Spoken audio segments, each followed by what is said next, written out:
2, 1. Good morning. My name is Kimberly Maria de Cruz.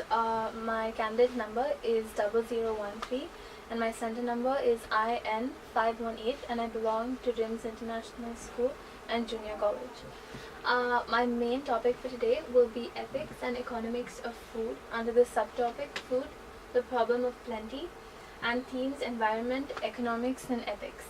Definitions: ethics, moral principles that govern a person's behavior or the conducting of an activity, and food economy.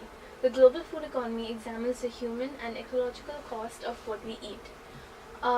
I came up with a few problems from this under this topic. The first one: excessive food is produced, which means higher wastage of food as well as resources.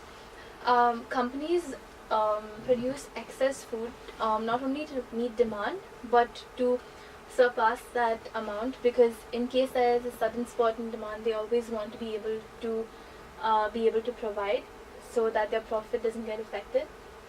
Due to wastage, area that could be used to grow crops have been turned into landfills. Wastage levels have increased beyond a point that we can help it. In the US alone, there are 1,908 landfills that have been created, because it's all because of our wastage. Deforestation takes place to make land available to grow crops. We're defeating the purpose here because we're cutting down trees only to grow crops again, and it is affecting global warming. Larger economies take crop from smaller, less developed economies, leaving them with nothing, resulting in malnourishment and starvation. A lot of these economies that only produce crop are being exploited by larger companies because their main aim is to earn a living for themselves. So they sell cheap product, which is why developed countries buy a lot of it, and then it goes into waste. Some causes for these problems: the main economic problem, which is wants are unlimited while resources are scarce. Businesses only target profits. It is their main aim, so wastage does not matter to them. All private companies have only one aim, and they will go to any limit to achieve this aim of profit, even if it means wasting. There is excessive supply, way beyond demand. Developing economies that only supply primary goods. Their main source of income is primary goods, so they only produce more and more of it, hoping for more profit, and a lot of it goes into waste. There are no strict laws on deforestation. It happens in all countries and the government is not even aware of it sometimes. And there's no encouragement for the public to recycle. It has become a choice to recycle rather than an actual law. Statistics. These statistics are from America. The average American throws away 209 to 254 pounds of edible food each year. 30 to 50% of food that makes it to the supermarket shelves is thrown away in the homes of people who purchase it. 40% of food in the US is never eaten.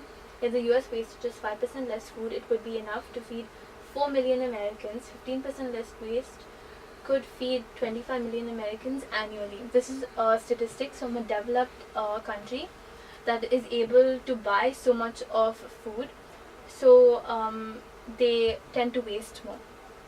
This is to give you a global idea. The highest percentage here is 28% in the industrial Asia, which shows that wastage occurs mainly during production.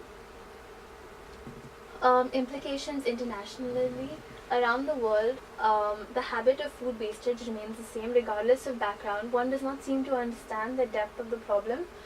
This happens mostly in developed countries because they are able to afford so much of food. Nationally, within India, several farmers have taken their lives due to crop failure. Several children are malnourished and lose their lives due to starvation. Crop failure happens because of the lack of suitable weather because of global warming. On a personal level, I feel as though wasting has become a part of our lives and we don't seem to understand the gravity of the situation until one day our actions are irreversible. I've come up with solutions for the problems mentioned earlier. Recycling must be a law, not a choice, because we've come to the stage where our state cannot be helped if we don't recycle. Deforestation must be illegal in all countries. There must be an MRP for all fruit products so that private companies do not produce excessive in hopes of higher profits. if they know they're not going to receive more profit by selling more goods, then they will only produce how much is required to meet the demand. Primary sector economies could increase prices for crop to reduce demand so that producers do not exhaust resources.